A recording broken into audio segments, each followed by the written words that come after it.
하셨습니까? 어, 지금 광양 중마동에 코로나가 또 많이 또 확진자들이 많이 발생했네요. 그래서 지금 병원에 또 입원해 계신 분들이 참 많고 그래서 자리가 없을 정도로 지금 코로나 때문에 좀 고생하신 분들이 많다고 합니다.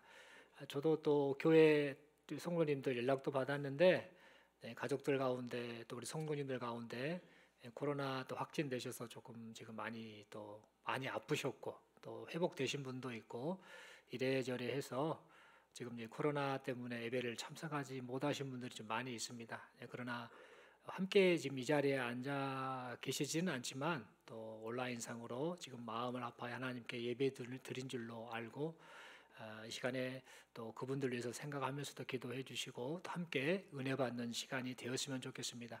이런저런 질병들이 참 많이 오지요, 찾아오지요. 그래도 늘 이겨내고 또 몸 관리 잘 하셔서 서로 하나님이 허락하신 이 인생 이 시간을 하나님 앞에 기쁨과 감사와 또 건강함 속에서 하나님의 뜻을 이루는 그런 복된 인생 되시기를 간절히 소망합니다. 우리 서로에게 이렇게 인사하겠습니다. 건강하십시오. 이렇게 인사하겠습니다. 이 시간 저는 하나님을 신뢰하고 있습니까? 라는 제목 가지고 함께 하나님 말씀 받기를 원합니다. 여러분, 하나님께서는 이스라엘 민족의 왕이 되어 주셨습니다. 성경을 우리가 보면 하나님이 이 민족을 택하시고 이들의 왕이 되셔서 이들을 통해 온 세상을 향한 구원 역사를 써내려 가셨음을 우리는 보게 되지요. 어쨌든 이 구원 역사를 이루시기 위해서 많고 많은 이 죄인들 가운데에 한 사람인 아브라함을 먼저 부르시고 그의 후손 이스라엘을 택하셔서 그들을 통해 하나님의 구원을 세상에 알리셨습니다. 이 민족 이스라엘을 통해서 이 뜻을 이루시기 위해서 하나님께서는 그 이스라엘 민족을 역사 가운데 인도해 주셨고 보호해 주셨습니다. 그 옛날 예고방 바로의 손아귀에서 고통당할 때에 이스라엘 민족을 구원해 주셨고 또 40년 광야 생활 가운데서 이스라엘 민족을 보호해 주셨지요. 먹이시고 입히시고 채워주시면서 자기 백성 이스라엘을 사랑으로 보살펴 주셨음을 우리는 알게 됩니다. 하지만 이스라엘 백성들은 하나님을 철저히 신뢰하지 못한 모습을 자주 보이고 말았습니다.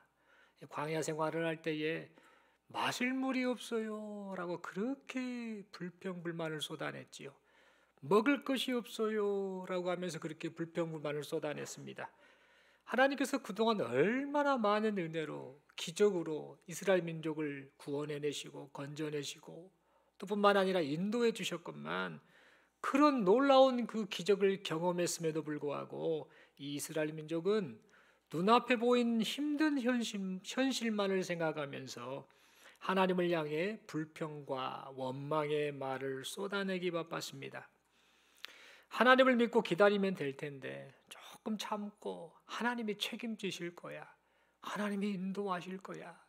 지금까지 그렇게 해오셨잖아 하나님이 라고 생각하며 하나님을 믿고 조금만 기다리면 될 텐데 눈앞에 보이는 상황, 환경 그것만을 보면서 불평과 원망을 쏟아낸 그 이스라엘 민족의 역사를 보면 얼마나 사람이 이렇게 교만하고 완악하고 어리석은가를 우리는 생각하게 됩니다. 여러분, 그들이 이 불평과 원망의 말을 쏟아냈던 이유, 그 이유가 뭔가? 그것은 다른 것이 아닙니다. 환경이 안 좋아서, 상황이 맞지 않아서, 뭐 이런저런 내 마음에 들지 않아서, 물론 그것도 원인입니다만, 진짜 근본적인 이유는 이들이 하나님을 신뢰하지 않았기 때문입니다. 얼마나 이렇게 속을 썩였던 이 이스라엘 민족입니까? 그러나 하나님께서는 이런 이스라엘 민족들을 참아주시고 기다려주셨습니다. 그리고 마침내 약속하신 가나안 땅으로 인도해 주셨지요. 그러나 여러분, 이 하나님을 향한 이스라엘 민족의 불신은요, 하나님을 믿지 못했던 그 불신은 가나안 땅에 들어가서도 이 민족의 그 불신은 계속해서 나타나고 말았습니다. 여러분, 이스라엘 민족은 목축업을 하는 그런 사람들이었습니다. 농사는 잘 모르고 소나 양 뭐 이런 짐승들을 기르는 일에 전문가들이었습니다. 그런 이 민족이 농사를 짓고 살아야 하는 가나안 땅에 이제 들어가게 되자 답답했을 겁니다. 농사를 어떻게 지어야 되는가라고 하며 무척 어리둥절해 했을 것입니다.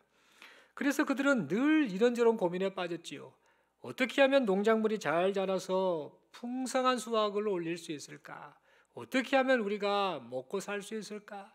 이런저런 고민을 끊임없이 했습니다. 여러분, 가나안 땅으로 인도하신 하나님께서 어련히 알아서 다 책임지시지 않겠습니까? 니네 죽어라 라고 하면서 하나님이 가나안 땅으로 이스라엘 민족을 불러주셨겠습니까?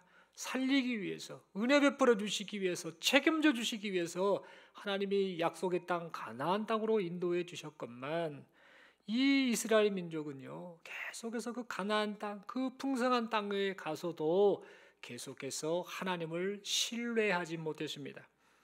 그들은 눈앞에 보이는 현실만 보다 보니까 가나안 땅으로 인도하신 하나님을 잊어버렸던 것입니다. 그래서 이 가나안 사람들이 섬기는 풍요의 신으로 불리는 이 바알신, 이 바알신을 이스라엘 백성들도 똑같이 숭배하고 말았습니다. 그 결과 어떻게 됐는가? 이스라엘 민족의 신앙이 병들고 말았습니다. 단순히 신앙만 병든 것이 아닙니다. 종교적으로, 윤리적으로, 도덕적으로 완전히 타락하고 말았습니다. 그런데 여러분, 이 범죄와 타락의 결과는 너무나 혹독했습니다.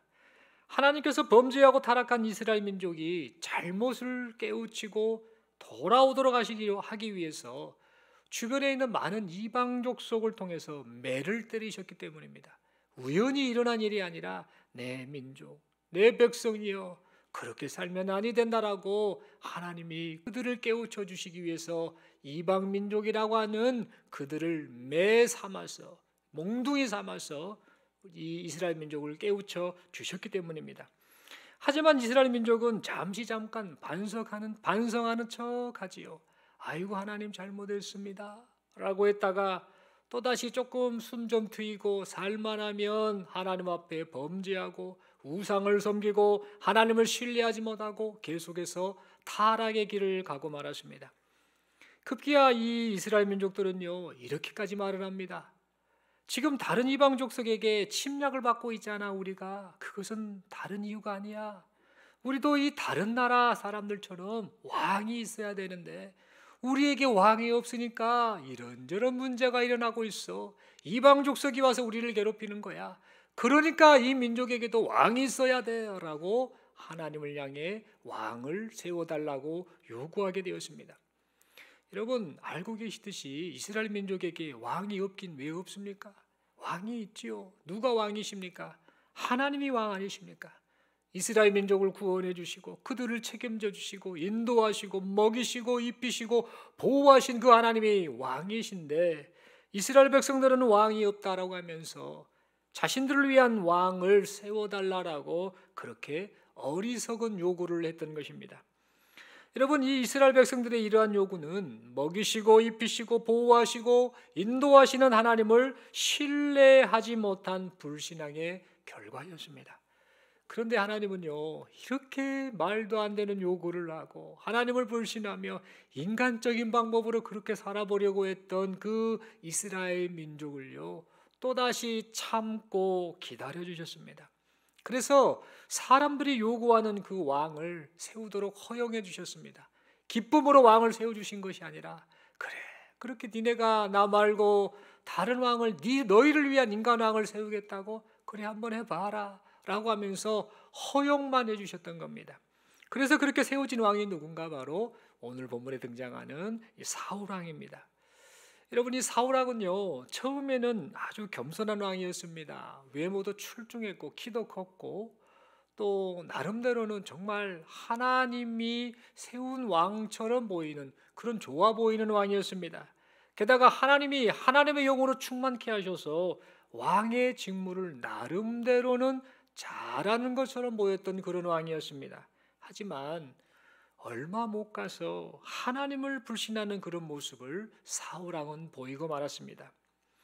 사울 왕은 즉위한 지 2년째가 되던 해 40살의 왕이 되었는데 42살이 되던 그때부터 본격적으로 불신의 모습을 보이고 말았습니다. 이때 어떤 일이 있었는가? 이 사울왕이 즉위한 지 2년째가 되었을 때에 군사들을 소집하게 됩니다. 군사들을 선발해서 한 3천 명 가량을 모았습니다. 그래서 선발한 군사 가운데 2천 명은 사울왕이 직접 통솔을 했고, 나머지 1,000명은 그의 아들 요나단 왕자에게 네가 통솔해라라고 그렇게 맡기게 되었습니다. 그래서 나름대로 군사력을 증강시키면서 나름대로 노력을 했지요. 그런데 어느 날 하나의 사건이 발생합니다. 사울왕의 아들 요나단이 이제 군사를 이끌고 블레셋이라고 하는 나라의 수비대를 공격하는 일이 발생했습니다. 이 사울왕의 아들 요나단이 이 블레셋의 수비대를 공격했던 이유가 있습니다.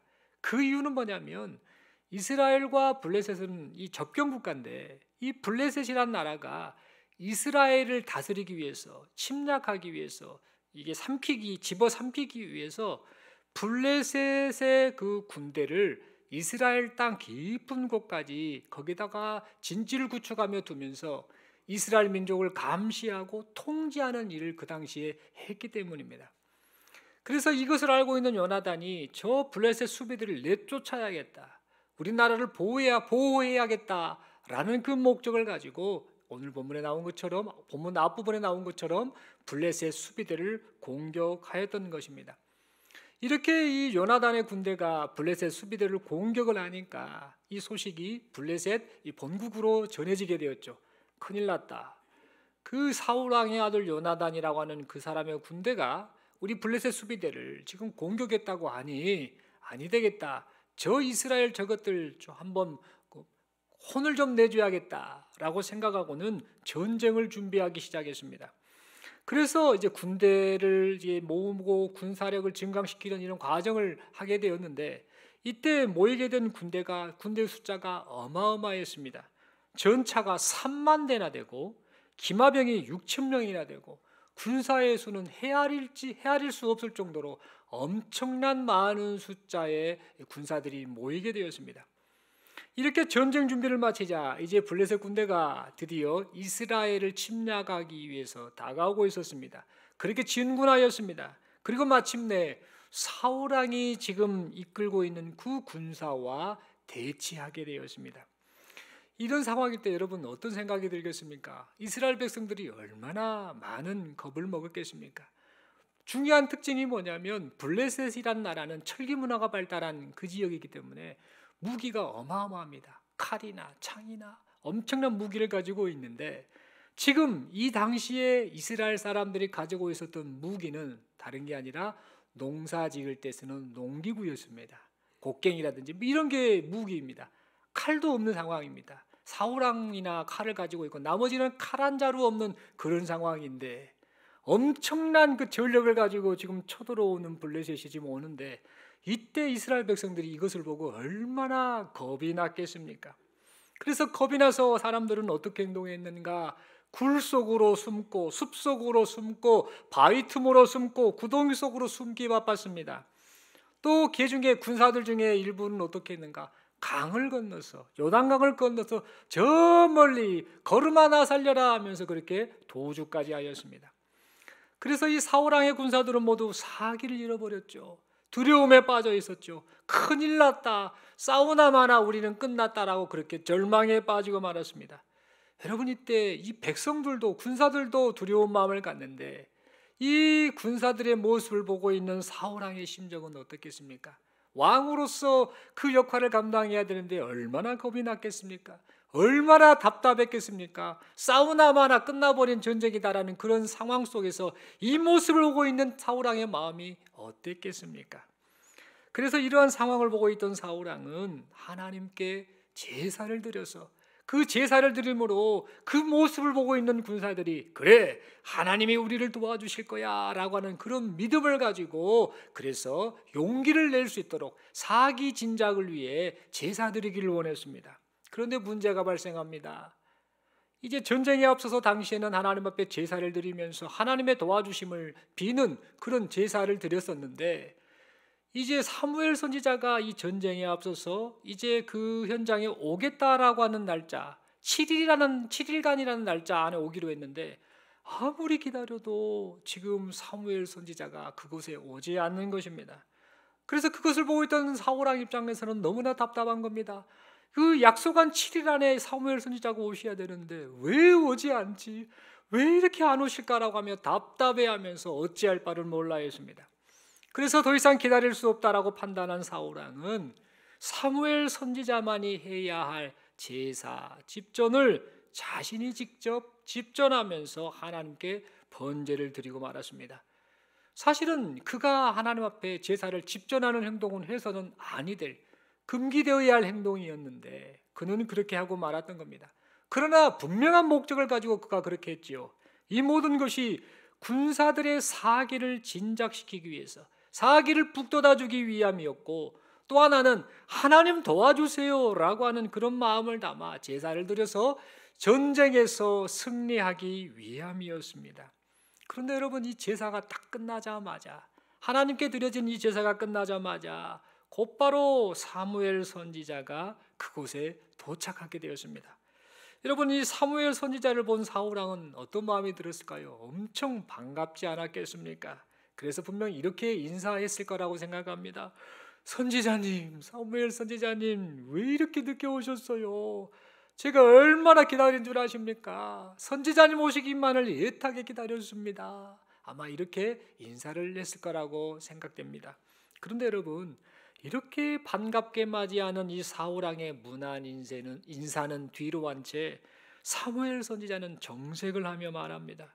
지금 사울왕이 무슨 짓을 했습니까? 라고 하며 따져 물었습니다. 그러자 이 사울왕은 자신이 하나님께 이 제사를 직접 집전하며 드릴 수밖에 없는 상황을 설명하기 시작합니다. 선지자님 보십시오. 지금 저 막강한 군사력을 가진 이 블레셋 군사들이 지금 금세라도 쳐들어올 그런 기세고, 게다가 선지자님은 오시지도 않고, 또한 이 군사들 지금 많이 도망갔는데 이 군사들이 도주하는 상황까지 발생하다 보니 어떻게 하겠습니까? 아무리 기다려도 안 오시고 이런 상황이고, 지금 상황은 급박한데 제가 어찌하면 좋겠습니까? 그래서 어쩔 수 없이 제가 군사들의 사기 진작을 위해서 직접 제사를 집전하는 그런 행동을 하고 말았던 겁니다 라고 이렇게 변명을 하였습니다. 여러분, 이 사울왕의 입장에서 보면은요, 분명 그렇게밖에 할 수 없었겠다라는 생각이 듭니다. 우리가 그 상황이어도 그럴 수 있었겠다라는 생각이 들지요. 그런데 사무엘 선지자는 이 사울왕을 향해서요, 하나님의 명령을 거역하는 망령된 행동을 했다라고 책망하였습니다. 그리고 그의 나라가 길지 못할 것이고 하나님께서 새로운 사람 지도자 왕을 세우실 것이다 라는 청천벽력과도 같은 그런 말을 하였습니다. 그 말을 남기고 이 사무엘은요, 그 자리를 떠나 이 기브아로 떠나버렸습니다. 여러분, 우리는 이 말씀을 살펴보면서요, 사무엘 선지자의 처사가 이렇게까지 해야 될 필요가 있었을까? 이런 말까지 할 필요가 있었을까? 너무한 것 아닌가? 너무 지나친 것 아닌가라는 그런 생각을 할 수도 있겠습니다. 그리고 이 사울왕의 입장을 생각해 보면은요, 어쩔 수 없는 상황이지 않은가? 그 상황을 보면 어쩔 수 없는 거 아닌가? 내가 그 상황이어도 그렇게 했을 것 같은데요 라는 그런 생각이 들 수 있습니다. 여러분, 사실 그 당시의 상황을 한번 생각을 해보겠습니다. 당시 그 상황을 보면은요, 사울왕은 왕으로서의 최선을 다했습니다. 그가 할 수 있는 최선을 다했습니다.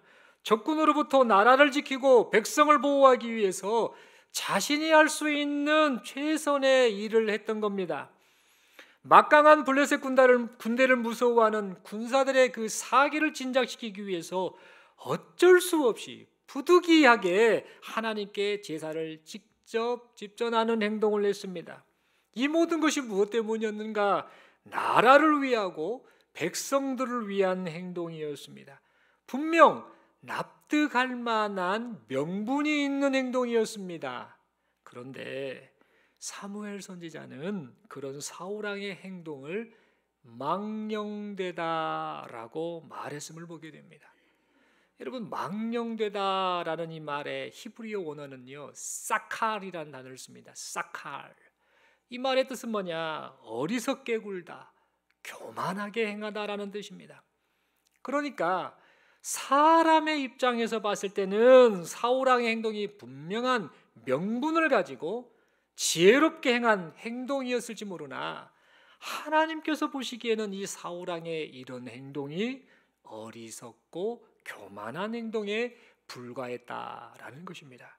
그래서 하나님께서는 이 사울왕을 향해 사무엘 선지자를 통해 책망하셨던 것입니다.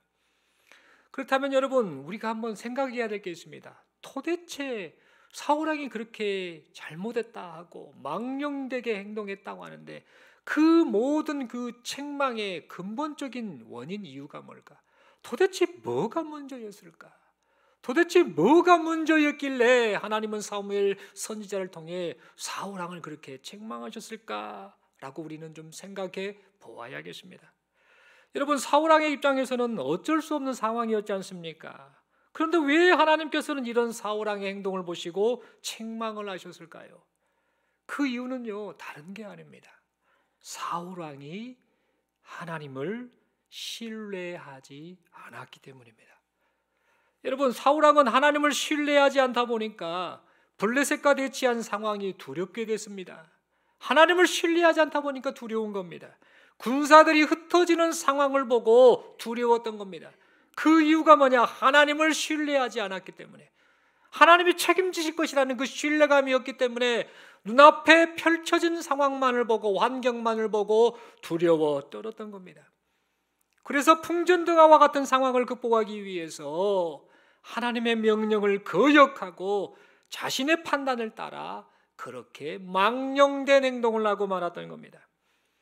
하나님을 신뢰하지 못하다 보니까 하나님의 일하심을 기다리지 못하고 자신이 정한 때에 자신이 옳다고 여기는 자기 방식으로 행동하여 하나님의 말씀에 불순종하고 말았던 겁니다.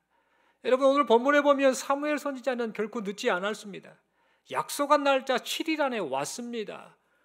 7일 안에 온다고 했는데 기다리다 안 오니까 성질 급한 이 사울왕이요, 지금 초조한 나머지 그가 그냥 제사를 직접 집전해 버리지 않습니까? 끝나자마자 바로 사무엘이 온 겁니다. 조금 기다리면 되는데, 하나님이 책임질 것을 믿고 기다리면 되는데 자기가 정한 때에 자기의 방식으로 그렇게 행동하여 하나님 앞에 책망받고 말았다라는 겁니다. 그래놓고는요, 사무엘 선지자로부터 잘못된 그 행동에 대한 책망을 들었을 때 어떻게 행동했습니까? 이런저런 변명을 합니다. 아니, 선지자님이 빨리 왔으면 이런 일이 없잖아요. 분명 그때 왔는데도 그래요. 자기가 정한 때에 맞지 않았기 때문에 그렇게 생각하고 그렇게 말을 했습니다. 아니, 좀 보십시오. 군사들이 도망가는데 제가 어떻게 하겠습니까? 라고 하며 이런저런 변명을 하며 자신의 책임을 남에게 전가하고 있음을 보게 됩니다. 죄의 성질인, 죄를 지은 사람에게 나타나는 성질인 죄의 그 책임 전가가 이 사울에게서도 그대로 나타나고 있음을 보게 됩니다. 여러분, 우리는 여기서 중요한 사실을 하나 기억해야 합니다. 하나님을 신뢰하지 않은 채 행한 이 사울왕의 최선의 행동, 제사를 집전하고 어떻게 해서든 군사력을 동원하고 또 군사들의 사기를 진작시키기 위해서 내가 왕으로서 이렇게 행동해야겠다라고 했던 그 사울왕의 최선의 행동이 하나님께서 보시기에는 하나님을 향한 최악의 행동이 되고 말았다라는 점입니다. 그리고 하나님께서 사울왕에게 바라셨던 것은 자기중심적으로 나라를 통치하는 그런 왕이 되는 것이 아니라 하나님을 신뢰하는 왕, 하나님의 말씀에 순종하는 왕이 되기를 바라셨다라는 점입니다. 또한 아무리 좋은 의도를 가지고 행한다 할지라도 하나님께 대한 신뢰가 없는 행위는 오히려 하나님의 마음을 아프게 하는 행동이 되고 말았다라는 점입니다. 여러분, 만약 사울왕이 블레셋의 위협 속에서 군사들이 이렇게 막 흩어지고 있을 때, 도망가고 있을 때에, 그리고 지금 기다려도 오지 않는 이 사무엘 선지자를 지금 기다리면서 그가 지금 아직 도착하지 않고 있는 상황을 접하고 있을 때에, 그렇게 초조할 때에, 그렇게 두려울 때에 다른 이런저런 인간적인 방법 최선을 동원할 것이 아니라 하나님께 기도하며 하나님의 도우심을 구했다라고 한다면 얼마나 좋았을까라는 안타까운 마음을 가져보게 됩니다. 이 사울왕이 행한 최선의 행동이 하나님을 향한 신뢰의 표현인 기도가 되었다라고 한다면 얼마나 좋았을까라는 그런 참 안타까운 마음을 함께 품어보게 됩니다. 사랑하는 성도 여러분, 그러므로 우리는요, 우리 자신이 지금 하나님을 진정 신뢰하며 사는지 우리 자신을 되돌아보아야겠습니다.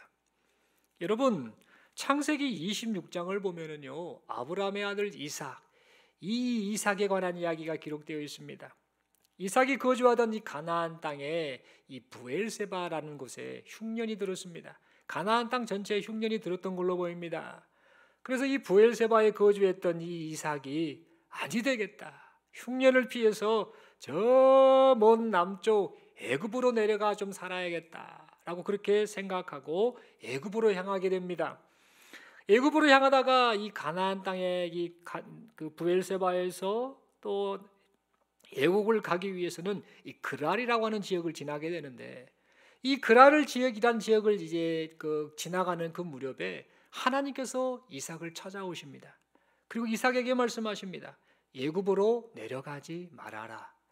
그리고 내가 지시할 땅에 거주해라. 그곳에 머무러라 라고 말씀하시면서 그렇게 행할 때에 내가 너에게 복을 주고 너의 후손에게 복을 주고 너를 통해서 내 원대한 뜻을 나타낼 것이다 라고 그렇게 약속의 말씀을 해주셨습니다. 여러분, 이 말씀을 듣고 이삭이 어떻게 반응을 했을까요? 이삭은요, 그 하나님의 말씀을 듣고 순종하게 됩니다. 그래서 이 그랄 땅에 그냥 거주합니다. 답답한 상황인데 그냥 그 땅에 거주합니다. 그러면서 그곳에서 그곳 사람들과 마찬가지로 농사를 짓게 됩니다. 문제는 그때가 흉년의 때이기 때문에, 가나안 지역이 흉년의 지역이기 때문에 농사를 지은다고 해서 좋은 결실을 맺을 수 있다라는, 그게 확신할 수 없는 그런 상황이었습니다. 그런데 놀랍게도 하나님의 말씀을 따라 그곳에 거주하면서 그냥 농사를 지었는데 그 흉년의 때에 자신이 심은 농작물의 100배나 되는 놀라운 결실을 맺는 기적을 경험하게 되었습니다. 하나님께서 이삭에게 약속하신 그대로 내가 너에게 복을 줄 거야, 형통케 할 것이며 너의 후손이 복을 받으며 또 내 계획을 나타내리라고 하신 그 말씀대로 실제로 이삭에게 어마어마한 복이 임했던 것입니다. 여러분, 이삭이 살던 그 당시의 사람들은요, 흉년이 들면 어떻게 했느냐면요, 대부분이 그 흉년을 피해서 애굽으로 갔습니다. 왜냐? 애굽이 곡창지대이기 때문에 그렇습니다. 그래서 먹고 살기 위해서는, 살아남기 위해서는 애굽으로 향하는 것이 당연한 행동이었습니다. 이것이 살아남는 방법이었고 그 누구도 무시할 수 없는 삶의 지혜였습니다. 그런데 이삭은요, 하나님의 말씀을 따라 애굽으로 향하지 않았습니다. 가나안 땅에 그대로 거주하면 언제 굶어 죽을지 모르는 그런 상황인데도, 그렇게 막막한 상황인데도 이 이삭은 하나님의 말씀에 순종했습니다. 여러분, 이삭이 하나님의 말씀을 따라 그 가나안 땅에 그대로 거주했던 이유는 뭘까요? 다른 게 아닙니다. 상황이나 환경을 바라봤기 때문이 아닙니다. 누구를 바라봤기 때문이죠? 하나님을 바라봤기 때문입니다. 하나님을 신뢰했기 때문입니다. 여러분, 자신의 아버지가 아브라함 아닙니까? 아버지가 100살에 자기를 낳았지 않습니까? 그의 엄마 사라가 90세에 자신을 낳았지 않습니까? 이것을 아버지 어머니로부터 이야기를 듣고 자랐던 이삭입니다. 나의 출생은 기적이다. 엄마는 자녀를 갖지 못한 여인이고 경수도 다 끊어진 여인인데 90세의 꼬부랑 할머니가 나를 낳았구나라는 사실을 그는 어렸을 때부터 아버지 어머니로부터 듣고 배우며 하나님에 대해서 알았던 겁니다. 그러면서 그 하나님에 대한 신뢰의 마음이 있었던 겁니다. 그래서 그 기적을 베풀어 주실 하나님을 신뢰했기 때문에 그는 애굽으로 내려가지 않고 아무런 희망이 없는 상황 속에서도 그냥 그랄 땅에서 평소대로 하나님과 동행하며 하나님 말씀 따라 그의 삶을 살았던 겁니다. 놀랍게도 하나님은 그 모든 상황 가운데서 기적을 베푸시고 그에게 약속대로 복을 내려주셨음을 보게 됩니다. 하나님을 향한 신뢰가 있었기 때문에 흉년이라는 내 기준에 맞지 않는 상황 속에서도 그는 하나님의 말씀에 순종하였던 것입니다. 사랑하는 성도 여러분, 그러므로 우리 모두는요, 내가 지금 진정 하나님을 신뢰하고 있는지를 스스로에게 물어보아야 하겠습니다. 신앙생활을 한다고 하면서 모든 판단, 모든 행동의 기준이 우리 자신이 되어서 하나님의 뜻과는 전혀 상관없는 자기 열심, 자기 최선이라는 그 하나님을 향한 최악의 행동을 지금 내가 하고 있지는 않는지, 말씀드렸던 것처럼 사울왕의 그 최선이 하나님께는 최악의 행동이 되었던 것처럼 우리도 지금 내 모든 것의 중심이 내가 되어서 내 생각, 내 판단, 내 경험, 내 지식, 이러한 것들이 모든 행동의 기준이 되어서 나는 열심히 하고 있다, 하나님 앞에서 열심을 내고 있고 내가 할 것 다 했다라고 생각하는데, 그것을 평가하시는 하나님 보시기에는 이것이 최악의 행동이 되고 있지는 않는지 우리 자신을 돌아보아야겠습니다. 하나님이 일하시는 때를 기다리지 못하고 내가 정한 때에 내가 원하는 방법으로 행하며 살고 있지는 않는지 우리 자신을 돌아보아야겠습니다. 여러분, 사람은 눈에 보이는 상황이나 환경에 관심을 둡니다. 온통 관심이요, 눈에 펼쳐진 그 상황을 봅니다. 어떻게 가면 돈이 보이고, 어떻게 하면 건강해지고, 어떻게 하면 행복하고, 어떻게 하면 좋아지더라. 눈에 보이는 그것만을 계속해서 주시하며 상황과 환경만을 보는 그런 경향이 사람들에게 있음을 봅니다. 그러나 하나님의 관심은 상황이나 환경에 있지 않습니다. 하나님의 관심은 그 상황이나 환경 속에서 우리 모두가 진심으로 하나님을 신뢰하느냐 아니하느냐, 거기에 하나님의 관심이 있음을 우리는 잊지 말아야 합니다. 사랑하는 성도 여러분, 그러므로 하나님을 신뢰하시기를 바랍니다. 하나님을 신뢰하고 있다면 여러분의 생각을 내려놓으시길 바랍니다. 여러분의 판단을 내려놓으시길 바랍니다. 상황이나 환경을 바라보지 말고 우리의 유일한 신뢰의 대상이신 하나님만을 바라보는 여기 모인 우리 모두가 될 수 있기를 소망합니다. 여러분, 미국의 제프 패튼이라는 이 공군 중령에 관한 이야기가 하나 있습니다. 이 패튼이라고 하는 이 공군 중령이 이라크와의 그 전쟁 가운데 이 전투기 편대를 이끄는 그 책임을 맡고 이제 그 전투에 참가하게 되었다고 합니다. 이 사람이 한밤중에 이 전투기 편대를 이끌고 이 화학 무기가 있는 이라크의 어떤 그 북쪽 이라크 지역을 폭격하는 임무를 맡았다고 합니다.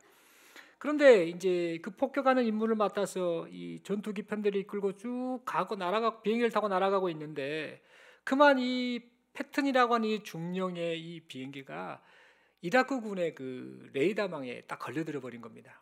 그래서 이 레이더망에 걸리면 어떻게 됩니까? 바로 비행기 격추되겠죠. 큰일 나겠죠. 그래서 이 패튼이라는 이 중령이요, 이렇게 저렇게 막 몸부림치면서 제트기를 잘 조정해가지고 가까스로 레이더망을 빠져나왔다고 합니다. 아유, 다행이다, 이제 살았네라고 이렇게 생각을 했는데, 그때 또 다른 문제가 하나 발생했다고 합니다. 이 패튼 중령의 이 귀 속에 반고리관이라고, 이 반고리관이 이 평행을 잡는 그런 감각기관인데 이것이 손상이 돼버린 겁니다. 비행기를 몰다가 그러다 보니까 이제 그 평행을 잡지 못하는 그 감각이 없으니까 이게 균형을 잡지 못하는 이런 문제가 발생하고 말았답니다. 그래서 한밤중이다 보니까 앞에 하나도 안 보이는데 지금 자기가 이 비행기를 조종하고 가는데 어떻게 느껴졌냐면, 지금 자기가 보기에는 비행기가 오른쪽 그 하늘을 향해서 꽤 상승하고 있는 것처럼 자기는 그렇게 느꼈다고 합니다. 근데 이 반고리관이 이상한데, 그건 이제 감지를 했는지 못했는지 모르지만 이상하게 올라가는데 가고 있는데, 문제는 좀 이상하다라고 자기가 판단을 하고 그 비행기 안에 있는 이 계기판을 딱 주시하고 봤더니, 계기판은 뭐라고 지금 가리키고 있느냐면, 지금 이 비행기가 땅을 향해서 땅 60도 각도로 지금 추락하기 위해 내려가고 있습니다라고 그렇게 계기판이 그렇게 표시를 하더라는 겁니다. 이때 이 패튼 중령이 고민을 한 것이죠. 바깥은 아무것도 안 보이고 한밤중인데 비행기는 가고 있는데 자기의 반고리가는 지금 이상해 있어서 평행 감각은 없고 뭐가 맞는지 모르는데 자기가 느끼기에는 비행기를 지금 상승하고 있는 것 같은데 계기판은 거꾸로 지금 땅을 향해 추락하고 있다고 말하고 있으니 도대체 뭐가 맞는 거야? 라고 하면서 많은 혼동을 했다고 합니다. 그 짧은 순간에 엄청난 고민을 했던 겁니다. 그래서 도대체 지금 내가 어디로 날아가고 있지? 지금 이 비행기가 맞게 가는 거야? 틀리게 가는 거야? 라는 사실을 지금 확인할 수 없는 그런 상황에 이르게 되었다고 합니다. 자신의 감각으로 느끼기에는 분명 비행기가 상승하고 있는데 비행기의 이 계기판은 비행기가 땅바닥을 향해 추락하고 있다라고 그렇게 가리키고 있으니 도대체 어느 것이 맞는 거야? 라고 하며 그 짧은 순간에 엄청난 갈등과 고민을 했다고 합니다. 말 그대로 사느냐 죽느냐의 기로에 선 것입니다. 이때 이 패턴 중령은요, 자신의 지금 그 감각, 생각을 신뢰할 것이냐, 아니면 F-15기, 그 당시에 세계 최강의 전투기 아닙니까? 그 전투기의 계기판을 신뢰할 것이냐를 두고 엄청나게 그 짧은 시간에 고민했다고 합니다. 그러다가 결론을 내리지요. 그래, 이 비행기의 계기판을 믿자라고 하고는요, 그 비행기의 계기판이 지금 땅으로 추락한다는 그 말을 믿고 그 조종대를 끌어올리면서 다시 비행기를 상승시켰다고 합니다. 여러분, 결과가 어떻게 됐을까요? 여러분이 예상하시던 대로 다행히 그 사람 목숨을 구했습니다. 알고 보니까 이 이라크에 그 산이 있는데 산과 불과 700m 정도밖에 안 되는 거리에서 다행스럽게 그 비행기가 상승하여 그가 목숨을 구했다라는 그런 이야기가 있습니다. 여러분, 이처럼 우리도 인생을 살면서요, 신뢰의 대상을 하나님으로 삼을 것인지 아니면 내 자신의 경험, 지식, 생각으로 삼을 것인지 이 그 갈등이요, 우리에게도 끊임없이 있는 것 같습니다. 인생을 살면서 끊임없이 우리는 이런 갈등을 하고 있는 것 같습니다. 여러분, 이 패턴 중령에 관한 이야기를 여러분 방금 들으셨을 때 무슨 생각 드셨습니까?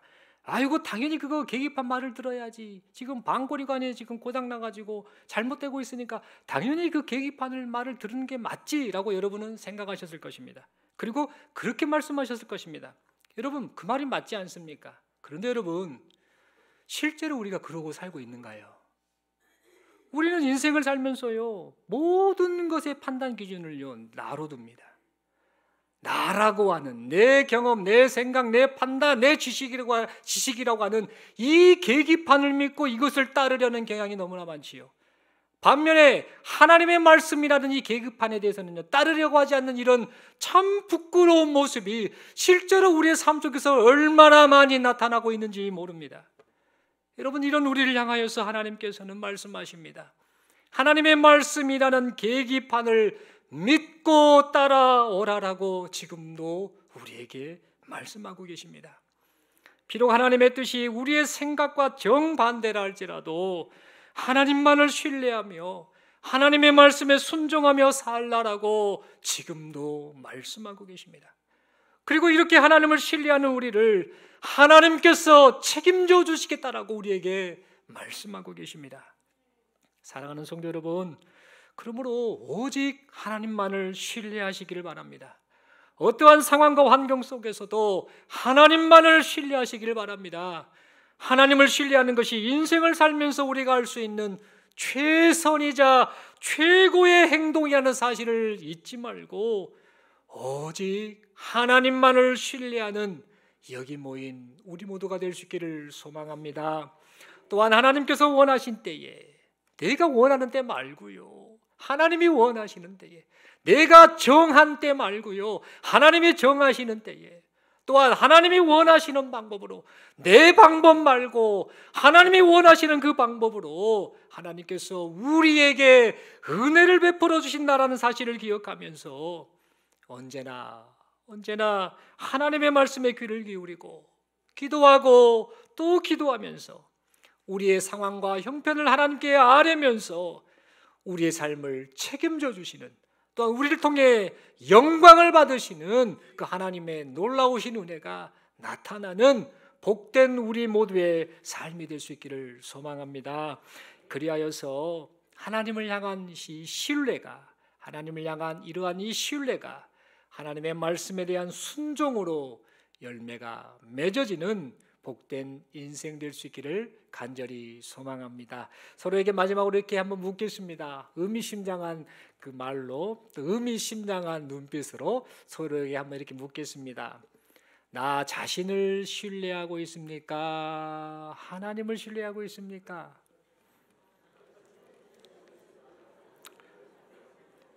좀 마음이 무겁지요? 예, 저도 무겁습니다. 예, 우리 인생 모두가 말은 안 그래요. 하나님 신뢰한다 해놓고요. 보면은요, 다 모든 신뢰의 근본 뿌리가 내 자신 아닙니까? 얼마나 부끄러운지 모릅니다. 사울왕이 보였던 그 모습 똑같이 하고 있습니다. 더 있으면 더 하는 것이 우리 아닙니까? 다시 한번 서로에게 이렇게 격려하면서 인사하겠습니다. 오직 하나님만을 신뢰하면서 합시다. 아멘이십니까?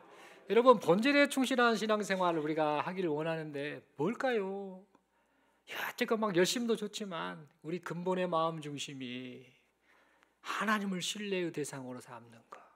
상황, 환경 보지 말고 이것저것 따지지 말고 내 경험, 지식, 판단, 생각 좀 내려놓고 하나님을 신뢰하는 마음으로 그냥 하나님의 말씀을 듣고 하나님이 뭐라고 말씀하시는가, 그리고 그 상황 환경을 하나님께 기도함으로 아뢰므로 하나님이 공급하시는 은혜, 하나님의 그 책임주심을 경험하며 사는 그런 모습이 바로 본질에 충실한 성도의 모습이지 않겠는가, 그렇게 생각을 합니다. 이런 점을 생각하면서 오늘 이 한 주간도 또 앞으로의 우리 일평생도 오직 하나님만을 신뢰하며 살아가시는 여기 모인 우리 모두가 될 수 있기를 간절히 소망합니다. 기도드리겠습니다. 하나님 아버지, 은혜를 감사합니다. 말씀 받고 마음이 무겁고 다시 한번 하나님 앞에 결단하며 은혜를 구합니다. 인생을 살면서 하나님 신뢰합니다 이렇게 고백은 해놓고 가만히 내 마음의 중심을 보니까 계속해서 내 자신이 신뢰의 대상이 되고 내 경험, 판단, 지식 이런저런 많은 것들이 신뢰의 대상이 되어서 하나님 앞에 악행을 범하고 있구나라는 사실을 생각하며 부끄러운 마음을 고백하고 회개하게 됩니다. 사울왕이 나름대로는 최선을 다했는데, 왕이라는 역할을 하며 최선을 다했는데 결과적으로는 그 최선이 하나님 보시기에 최악의 행동이 되고 말았던, 망령되게 행동했던 결과가 나타나고 말았던 것처럼 혹시 우리가 그렇게 살고 있지는 않는가? 하나님 앞에 회개합니다. 용서해 주시고 이제는 오직 하나님만을 신뢰하며 살아가는 여기 모인 우리 모두가 되게 하여 주시옵소서. 상황과 환경을 보지 않게 해 주시옵시고 하나님만을 바라보며 살아가게 하시고 말씀에 귀를 기울이고 기도하며 아뢰며 하나님의 도우심을 공급받아 살아가는 우리 모두가 되게 하여 주시옵소서. 이런 놀라우신 은혜를 베풀어 주심을 믿고 감사드리오며 우리 주님 예수님 이름으로 기도드리옵나이다. 아멘. 다 함께 찬송가 380